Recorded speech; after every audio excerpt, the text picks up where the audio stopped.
Hello, my name is Zizi Cardow. Today I want to talk about the marriage, childbirth, as relates to the state of the nation. I know a lot of you might not agree with what I say, but I believe in being practical and using a logical reasoning really in everything that we do. It pains me really when I look at the increased number of child rape, child abuse in terms of kids that are used as house helps and things like that.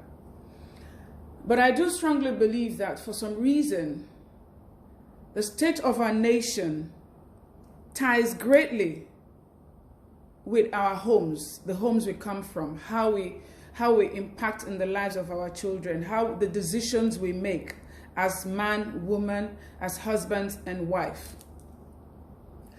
I find in this country, you see a lot of people are really, they're just so eager to get married. Everybody wants to get married because that is what the society expects you to do, get married. Believe you me, there's nothing wrong in being married. I love the institution called marriage. It is joyful, it is harmonious, it is beautiful.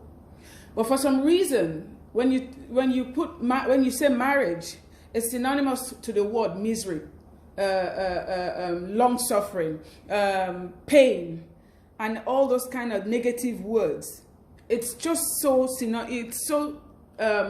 this is just what you get in Nigeria when you think of marriage. I have no idea why marriage does not equate to love,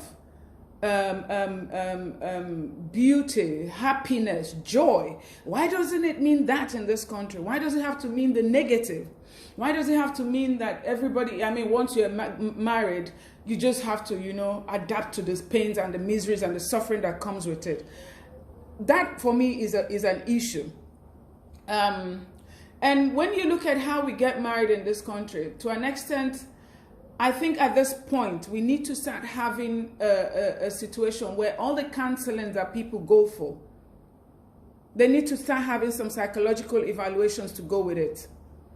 People cannot just be joined together willy-nilly. They need to have, that there should be a criteria where now, you want to get married, apart from all the counselings they do in church, which sometimes I don't even understand what they counsel these people for, because if these people are counseled properly, a lot of the things we see in these marriages will not be. Let a psychological evaluation be part of it. Let everybody go for psychological counseling. And then when you're certified okay, before you can now be agreed to take another human being and join to yourself. Now we find a situation, we have a lot of people who cannot even look after themselves, let alone get married to somebody else and take care of. But they want to get married because the society says you must be married. And so you find people borrowing money to get married. Their salaries are 50K and their weddings are 1-point-something million. It doesn't add up. These are the beginning of your misery. That is where it starts from. That decision right there is where it starts from.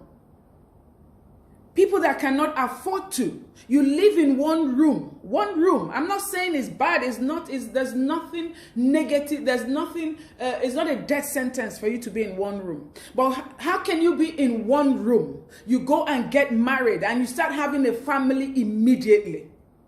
Your financial situation has not changed. It is still where it is. But you start having children.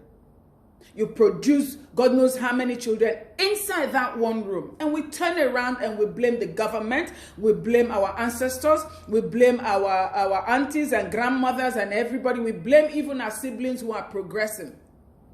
That is one side. You find the women who are their greatest enemies. Who are there pointing fingers. Oh, you are a single woman. Oh, you're this, you're that. You find the ones that, but they get married today. The very next day, all their friends that are single has become useless single friends. Meanwhile, they did all sorts of, they pretended, they did everything to just be in that marriage. women, we should stop this. We should stop shaming ourselves. That somebody is not married does not mean your life is finished. We've just decided that the sum total of every woman is marriage. That is why we now find people doing all sorts of things just to be in a husband's house. And then when you think about the husband, at the end of the day, it does not make sense. Because what? They just want to prove to their friends, prove to their neighbors, prove to their parents, prove to anybody but themselves that they can actually be in a husband's house. We should stop this. We really need to stop this. The fact that somebody is not married does not mean you're wayward or promiscuous. Sometimes people choose to. Somebody like me. I was married before, but I've been separated for God knows how many years now, and I choose not to. Simply because I refuse to compromise. I refuse to compromise. And a lot of people compromise just so that, you know, they will keep people quiet. But everybody's different. Everybody's threshold is different. Somebody like me, I can be quite radical in my thoughts. But let us stop this. Let us stop pushing our women into situations that they end up regretting. When you look at abuse, domestic abuse, you look at child abuse, it all stems from the fact that women just want to get into marriages because they want to prove the society wrong. Therefore, they don't even do the due process. They don't check. They don't even care. They instead, they spiritualize it and say, oh, you know what? When I get in there, I'm going to pray this whole situation away. Pray this man's drunkenness away. Pray his battering away. Pray everything away. God gave us gray matter for a reason. That is why he also gave you a choice to choose between life and death. Choose him or you choose devil. He gave you that choice. Sometimes we just things that you would normally just sit down and think about rationally, logically, you decide to spiritualize it. You start looking for pastors, and that is why they're making a killing right now. The positions of shrinks and things like that, the pastors have taken over it because we want to spiritualize things. And you look at all these things, it's all intertwined. A leader cannot come out of a dysfunctional home. It's not possible. But when you look at our homes, a lot of them are dysfunctional. And we wonder why our government is what it is. All we know is grab. Because you come out from a home of struggle. Your mentality is all about struggle, all about grabbing, all about survivor. That is what we move on. That is the fuel that fuels us. It's never about love. It's never about unity. It's never about oneness. It's all about struggle. Myself, me, I. That is all we know. We need to start yes, we have a lot of people that, you know, a lot of NGOs talking about women fighting for women abuse and things like that. It is very good.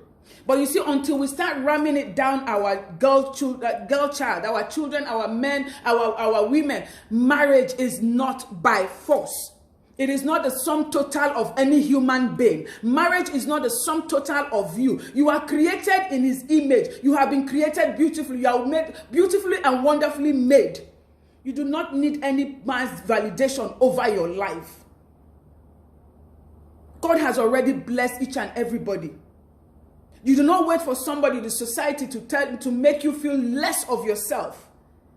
You have read, you have your PhD, you have your master's, you have everything, and yet you will not bring yourself down because society dictates that you must be married to be somebody. No. And really, women, we need to stop that. We need to stop pointing fingers at people that are not married. Because the minute we start doing that, the minute a lot of people will start thinking properly before they get into situations, before they get into marriages. We need to stop doing that. A lot of women eye each other up and down. They talk down at each other because of what? You are not married. Because you don't have a missus to your name. Because you don't have a missus. I see that every day. In my line of work, I see that every day. You see people talking down at you. You see people feeling like they are something because they feel you don't have a husband or one Otumba, one chief or something behind you. But guess what? I am so happy with myself. I have my peace of mind.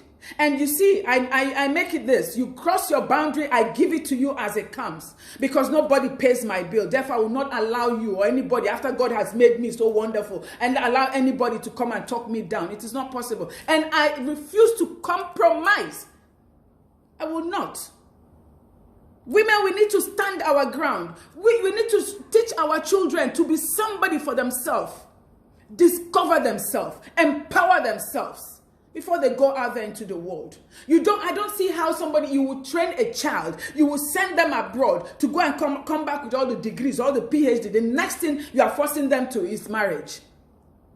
And this marriage is that even these people go into, they don't even know themselves. They have no idea who they are yet. And yet they have been asked to go into marriage because that is what begets as a woman. That is your sole purpose in life, as it's seen here. It is not.